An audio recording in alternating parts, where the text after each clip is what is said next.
Last week, we got a paper come out, and it's called Assessing the Reliability and Cross-Sectional and Longitudinal Validity of 15 Bioelectrical Impedance Analysis Devices. In layman's terms, a fat scale. So we'll go through this paper, and obviously we'll go through our thoughts as well. But what they did was they tested 14 at-home body fat scales, and they did it alongside a laboratory-grade body fat scale as well. So it used the same general technology, which is bioelectrical impedance analysis. And they used something called a gold standard method, the 4-compartment model, which we'll come on to. First thing I think we should probably do, Tom, is explain how these fucking devices actually measure fat, because I actually thought this a little while ago. I always used to think, how on earth does me standing on a set of scales measure how much fat I've got?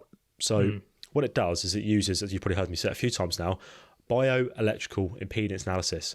It works by injecting small, imperceptible electrical currents into your body through electrodes that are in contact with your skin. It doesn't sound pleasant when you say injecting. No. Yeah, no. It's basically like, it's like it's usually like a 2-point contact system where basically your feet on if it's like a set of scales, it's like a set of pads that you put your feet on. You can hold on to that as well, can't you? Yeah, and then your hands on something as well. So yeah, it sends like an electric pulse from your feet all through your body basically. And what it just does is it basically detects like anything that is like, well, not. It detects your fat-free mass, basically, apparently. Yeah. Basically, they tested these scales, ones I mentioned, in 3 ways. I'll go for a simplified version. If you do want the full details of how they did the tests, the study will be, of course, in the show notes. So, reliability, this basically refers to how consistent the results were from multiple tests, particularly when nothing has changed between the 2 tests. So, for every participant, they performed 2 separate back-to-back tests to see how stable the results were. Okay, and participants, which is really important actually, participants were repositioned between tests. So basically, what you wanted to see was if they did a test literally straight after the other one, is there a difference in the number? Because obviously if there was, that's obviously worrying. They then did cross-sectional validity. Cross-sectional just means at a single point in time, and then validity refers to how close the values from the body fat scales were to the values of their gold standard method, the 4-compartment model, which we will come on to. So basically just comparing it to their gold standard, seeing how closely it links to there. So the cross-sectional validity can be viewed as how accurate a scale is compared to their best method at a single point in time. So that's cross-sectional validity. And then we've got longitudinal validity, where basically that tells us how similar the changes in body fat detected by the at-home scales over time were as compared to the changes detected by their gold standard method. So instead of being a single point in time, this is over a longer period of time. What I'll do now, Tom, is I've mentioned it a few times, the gold standard method these researchers keep banging on about. Well, this model separates the body into 4 compartments: fat, water, bone, and everything else, which is like made up of protein, minerals, carbohydrates. Sometimes this is called the residual compartment. If you looked at papers a bit more closely.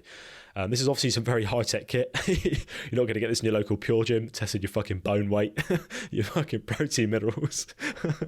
Fucking hell, you do a good job to get that. And something I was interested actually about this, and I quote, there were several devices that appeared to have built-in methods to prohibit body fat values from differing on consecutive assessments. That goes back to that reliability test they did. That is, a few devices produced what seemed to be impossibly low precision error values. So in our rankings, these devices were subject to a penalty because there was no way to know that their reliability performance truly was. Basically, what that means is the machines have got a fail-safe that it won't give you a massive difference between the 2 tests. So even if there was actually going to be a big difference between doing it straight after one another, they've got a fail-safe to stop it from happening. So there's no real way if it's actually legit or if it's just the electronics cutting you off. A bit cheeky, actually, isn't it? So here are some final points on this study and what it should mean to you. So some actionable takeaways. Some products obviously are going to perform better than others. It's a test. So what that means is that not all home body fat scales you come across should be viewed as equivalent products. The top 3 products were the Omron HBF 516, which is $170.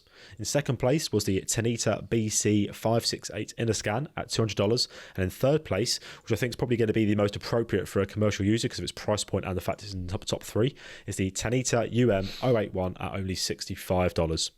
Some more key points on this. All the body fat scales, including those top 3 there, demonstrated enough error that you should still be cautious when interpreting the results of an individual test, as well as changes detected by the scale over time. So to that end then, if you are using these body fat scales, it'll probably be best to consider the results you get alongside other metrics. So that means like your body weight overall, your waist circumference, your exercise performance, your general mood, so how you feel in your diet and your how you are in the gym.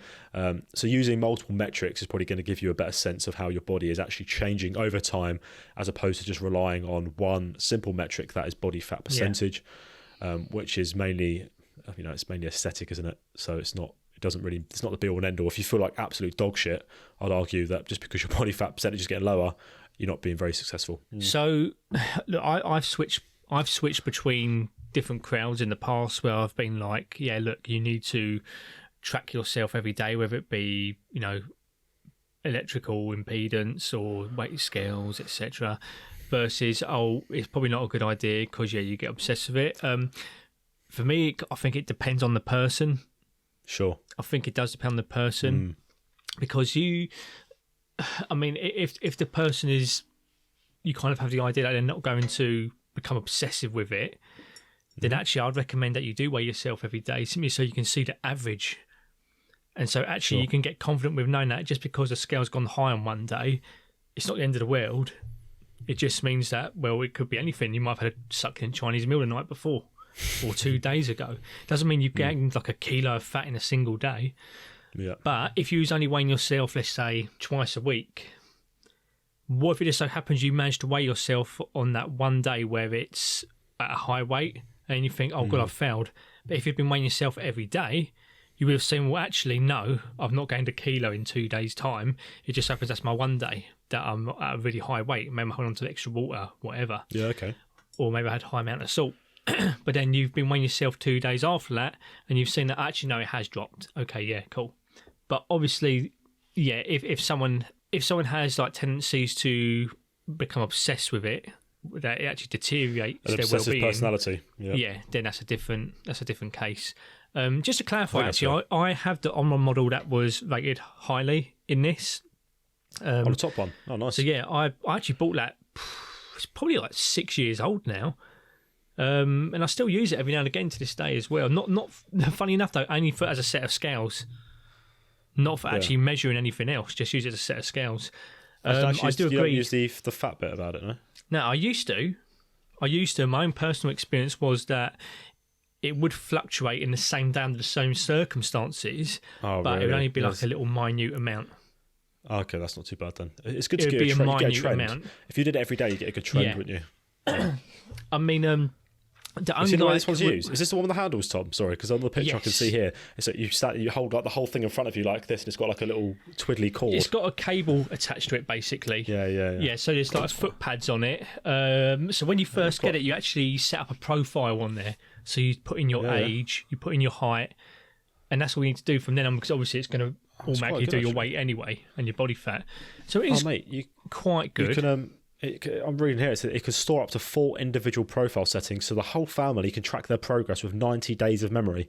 That's actually quite good. For like 3 months, you get a 3-month trend there for your whole family, basically just seeing how your fat body percentage. So you've just used a key word there, and this is where I think that they can be useful in the sense that over time you can see a trend.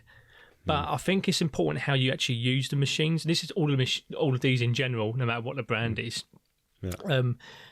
Too many times I see PTs, including at my place of work, where they just get their client for random times of the day and just hop them on there. Oh, look at that! You've dropped 10% body fat in the space of 2 weeks. No, you haven't. No, you haven't. Or things have gone wrong here. Since I last saw you, you've actually gained 5% body fat. No, you haven't. No, you haven't. If you're going to use it, just like a set of scales, you want to use it first thing in the morning, preferably, before you've had anything to drink or eat and after you've been to the bathroom. Because remember, what are we measuring here? What's it going to be affected by? Fluid, which you'll get through food and water and, holding on to your bathroom as well.